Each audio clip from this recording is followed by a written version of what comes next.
Hello বন্ধুরা, আবার একটা সুন্দর রেসিপি নিয়ে চলে এসেছি। আমি শেফ শুভঙ্কর।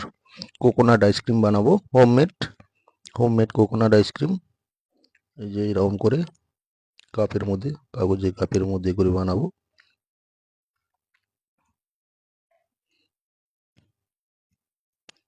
এই যে আইসক্রিমগুলো কেটেছি, কেটে বের করেছি।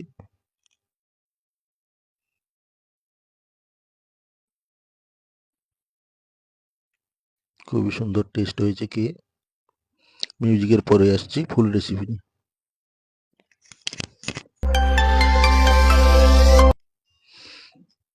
ক্যাপ পরে নিচ্ছি, নাইফ রেখে দিলাম পকেটের মধ্যে। অ্যাপ্রনটা পরে নেবো, মাথায় ক্যাপ পরে নেবো। ক্যাপ পরে নিয়ে হাতটাকে সুন্দর করে ক্লিন করে নেবো, দিয়ে ধুয়ে ক্লিন করে ধুয়ে নিয়ে হাতটা ড্রাই করে নেবো। ক্যাপটা পরে নিচ্ছি।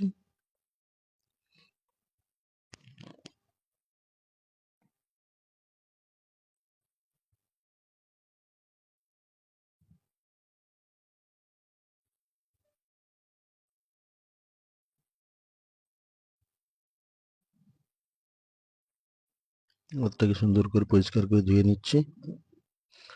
ধুয়ে নিয়ে শুকনো করে নেবো হাতটা। নিয়ে মেন রেসিপিতে ফিরে আসবো।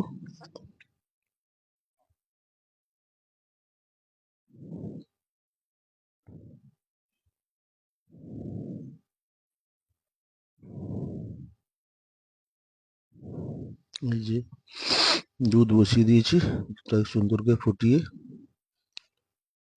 একটু কমিয়ে নিয়ে আসবো, ভালো করে হালকা হিট করে রেখে সুন্দর করে ফুটিয়ে ফুটিয়ে দুধটাকে গাঢ় করে নেবো। অনেক সময় ফোটাতে হবে, ফোটালে সুন্দর করে গাঢ় হয়ে আসবে। তবে কোকোনাট রেডি করে রেখেছি, সেগুলো দেখাবো। কোকোনাট আইসক্রিম এই গরমের মধ্যে খেতে খুবই সুন্দর রেসিপি একটা, খেতে খুবই ভালো লাগে। দুধটাকে এরকম ফুটিয়ে ফুটিয়ে গাঢ় করে নিতে হবে। দুধের মধ্যে 2-3টে ছোট এলাচ দিয়ে দিয়েছি, 200 গ্রাম চিনি দিয়ে দিয়েছি। চিনি দিয়ে ভালো করে ফোটাচ্ছি।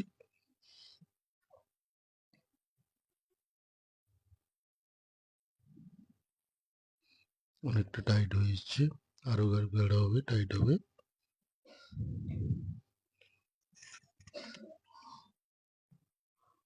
সুন্দর করে ফুটিয়ে ফুটিয়ে ওটাকে একটু গাঢ় করে নিয়ে আসতে হবে।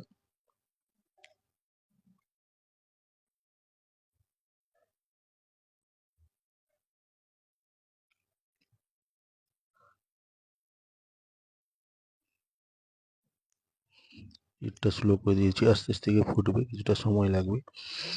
ফোটানোর পর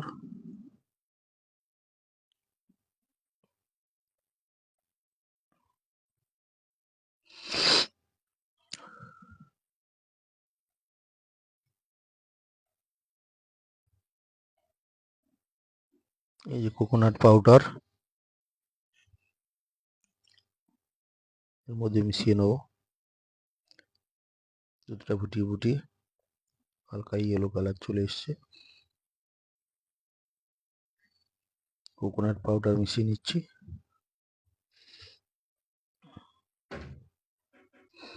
কোকোনাট পাউডার সুন্দর করে মিশিয়ে নিচ্ছি। মিশিয়ে নেওয়ার পর নর্মাল টেম্পারেচারে রাখবো, পুরো ঠান্ডা হয়ে গেলে তারপর ফ্রিজের মধ্যে রাখবো।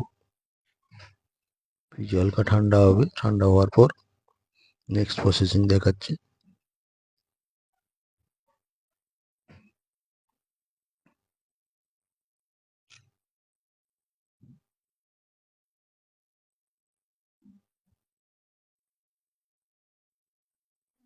কোকোনাট পাউডার, গ্রেট করা coconut,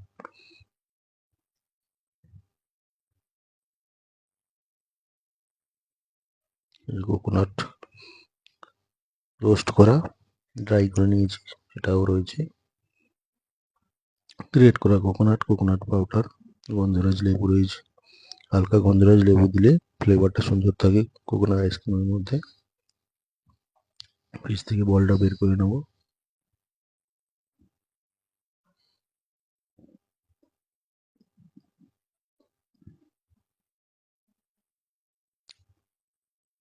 coconut powder, coconut great, roast করে রাখা কোকোনাট, গন্ধরাজ লেবুর রস সব কিছু মিশিয়ে নেবো সুন্দর করে।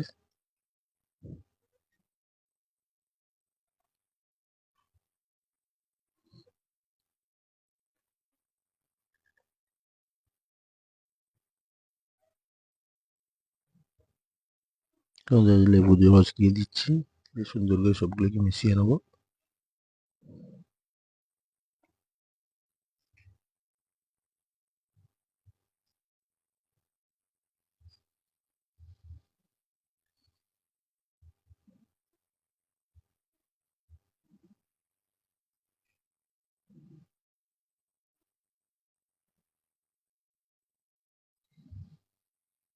মিশিয়ে নেওয়ার পর কাগজের কাপের মধ্যে যে দিয়ে দিয়েছি, একটা করে স্টিক দিয়ে দিয়েছি, এটাকে আবার ফ্রিজে ঢুকিয়ে দেবো। এভাবে ঢুকানোর পর কাপের মধ্যে দিয়ে ফ্রিজে রেখে দিচ্ছি, 2 ঘন্টার মতো ফ্রিজে রেখে দেবো।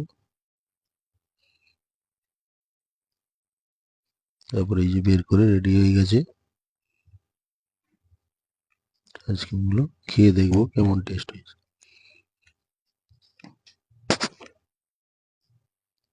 Very nice test. ধন্যবাদ বন্ধুরা মূল্যবান সময় দেওয়ার জন্য।